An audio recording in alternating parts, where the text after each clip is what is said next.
K리그와 코리아컵을 동시에 제패한 감독이 대표팀 면접장 문턱조차 밟지 못했습니다. 그리고 그 이유가 감독 본인이 아니라 그가 데려오려 했던 코치 한 명 때문이었다면 믿으시겠습니까? 발표가 나오자마자 팬들 사이에서는 대체 왜 떨어진 거냐는 반응이 쏟아졌습니다. 안녕하세요, 축구열정입니다. 오늘은 거스 포획 감독이 대한민국 임시감독 공개 채용 서류 전형에서 왜 탈락했는지, 그리고 그 결정적인 변수가 된 코치진 구성 문제를 처음부터 끝까지 분석해 보겠습니다. 서류를 통과한 5명의 후보가 누구인지, 협회가 어떤 방식으로 점수를 매겼는지까지 전부 정리했습니다. 그리고 제 개인적인 견해도 마지막에 짧게 덧붙이겠습니다. 끝까지 보시면 이번 탈락이 억울한 결과였는지 아니면 납득할 수밖에 없는 결과였는지 여러분도 직접 판단하실 수 있게 됩니다. 먼저 상황부터 정리해 보겠습니다. 대표팀은 이번 월드컵에서 기대에 한참 못 미치는 결과를 남겼고 그 여파로 홍명보 감독과의 동행은 그대로 마침표를 찍었습니다. 지휘봉이 비어버린 협회는 임시 감독을 뽑기 위해 공개 채용 공고까지 꺼내들었습니다. 그런데 바로 그 절차에서 우리 대표팀 자리에 오랫동안 애정을 드러내왔던 거스 포엣 감독이 서류 단계에서 그대로 걸러졌습니다.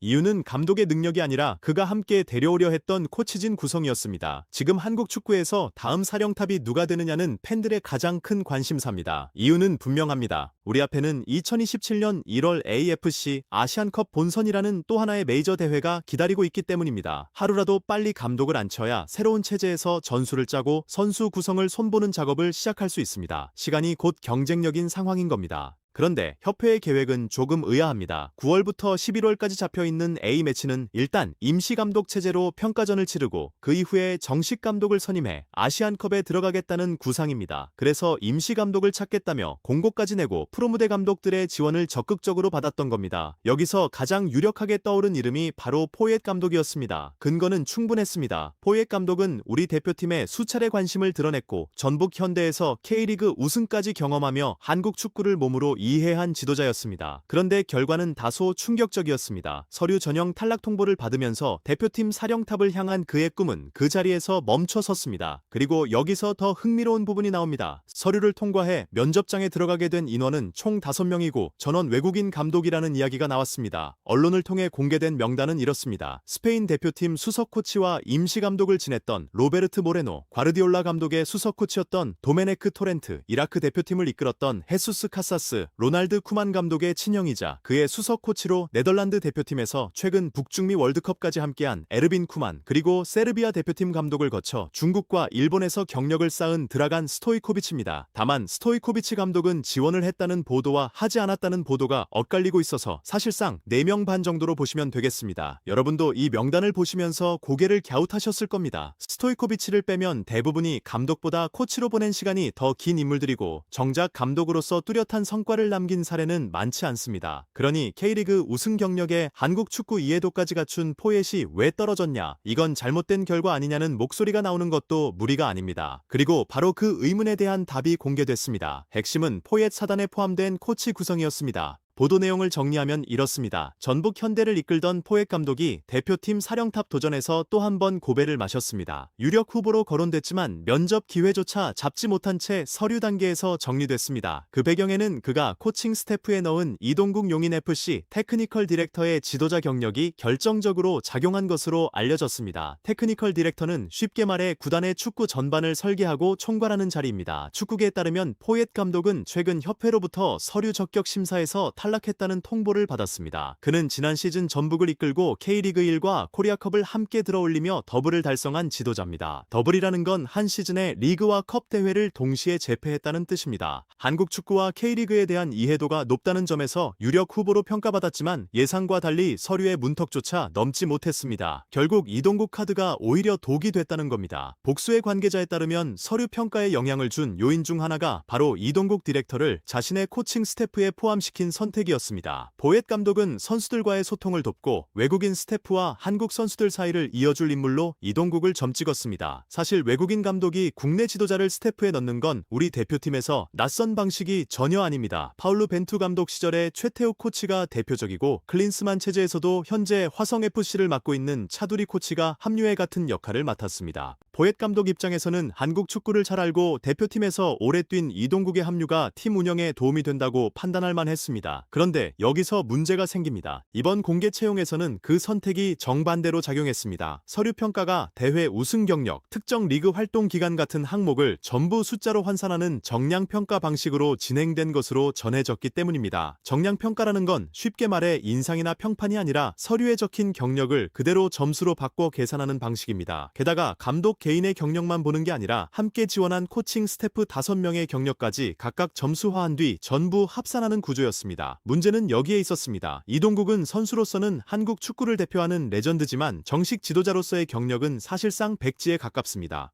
결국 이동국이 포함된 포엣 사단은 스태프 전체 경력을 합산하는 과정에서 충분한 점수를 쌓지 못했고 최종적으로 통과 기준선을 넘지 못한 것으로 알려졌습니다. 가교 역할을 위해 국내 인사를 데려오려 했던 선택이 정량평가에서는 오히려 감점으로 돌아온 셈입니다. 이로써 포엣 감독의 대표팀 도전은 또 한 번 무산됐습니다. 그는 2년 전 클린스만 감독 경질 이후 진행된 차기 감독 선임 과정에서도 후보로 이름이 오르내렸지만 끝내 지휘봉을 잡지 못했습니다. 이후 전북 감독으로 한국 무대에 뛰어들어 지난 시즌 K리그 1과 코리아컵을 석권하며 지도력을 증명했고 한국 축구 경험까지 쌓은 만큼 이번에는 가능성이 높다는 전망이 나왔습니다. 하지만 결과는 예상 밖의 서류 탈락이었습니다. 특히 이번에는 이동국까지 포함해 코칭 스태프를 직접 꾸리며 강한 의지를 드러냈는데 정작 자신이 구성한 사단의 경력이 발목을 잡았습니다. 그렇다면 이동국 코치의 이력은 실제로 어느 정도일까요? 선수 이동국은 설명이 필요 없습니다. A 매치 배고 경기에 나서 33골, K리그에서는 통산 548경기 228골을 기록했습니다. 비록 성공하지는 못했지만 잉글랜드 프리미어리그와 독일 분데스리가 무대까지 밟으며 세계 최고 수준의 선수들과 부딪혔고 월드컵에도 2차례 출전했습니다. 그런데 지도자 이동국은 이야기가 완전히 달라집니다. 2025년 중앙대학교와 사범대학 부속 고등학교에서 잠시 코치로 일한 경력이 사실상 전부입니다. 코치 중에서도 최고만 앉을 수 있다는 국가대표 코치 자리에 서기에는 경력이 부족한 것이 냉정한 사실입니다. 실제 사례를 보면 더 분명해집니다. 벤투 감독 시절 뽑힌 최태욱 코치는 서울의 유스팀과 프로팀에서 3년간 코치 경력을 쌓은 상태였습니다. 차두리 코치는 대표팀 전력 분석관을 시작으로 대표팀 코치, FC 서울 유스 전력 강화실장, 산하 오산고등학교 감독까지 거치며 지도자 경력만 7년 안팎을 채운 인물이었습니다. 지도자 경력이 겨우 1년 남짓인 이동국 코치와는 분명한 차이가 있습니다. 결국 이번 결과를 한 문장으로 정리하면 이렇습니다. 포엣 감독은 자신의 능력이 아니라 자신이 짠 명단 때문에 떨어졌습니다. 팬 입장에서는 아쉬울 수 있습니다. 하지만 고등학교 코치 경험 한 번으로 국가대표 코치석에 앉기에는 경험이 부족할 수밖에 없고 그런 점에서 이번 탈락은 충분히 납득할 만한 사유에 의한 결과라고 볼 수 있습니다. 제 생각에는 이건 포엣 감독의 판단 착오라기보다 이름값이 아니라 숫자가 사람을 뽑는 시대가 왔다는 신호에 가깝습니다. 그리고 그 냉정한 기준은 언젠가 이동국이 지도자로서 경력을 제대로 쌓고 돌아왔을 때 오히려 그를 지켜주는 방패가 될 겁니다. 여러분 생각은 어떠신가요? 포엣 감독의 탈락 납득이 되시나요? 아니면 여전히 아쉬우신가요? 댓글로 남겨주세요. 과연 우리 대표팀이 어떤 감독을 최종 선임하게 될지 새로운 소식이 나오는 즉시 바로 전해드리겠습니다. 이 분석이 도움이 되셨다면 구독과 좋아요 그리고 알림 설정까지 부탁드립니다. 다음 영상에서는 면접에 오른 5 후보 중 누가 가장 현실적인 카드인지 짚어보겠습니다. 축구 열정이었습니다.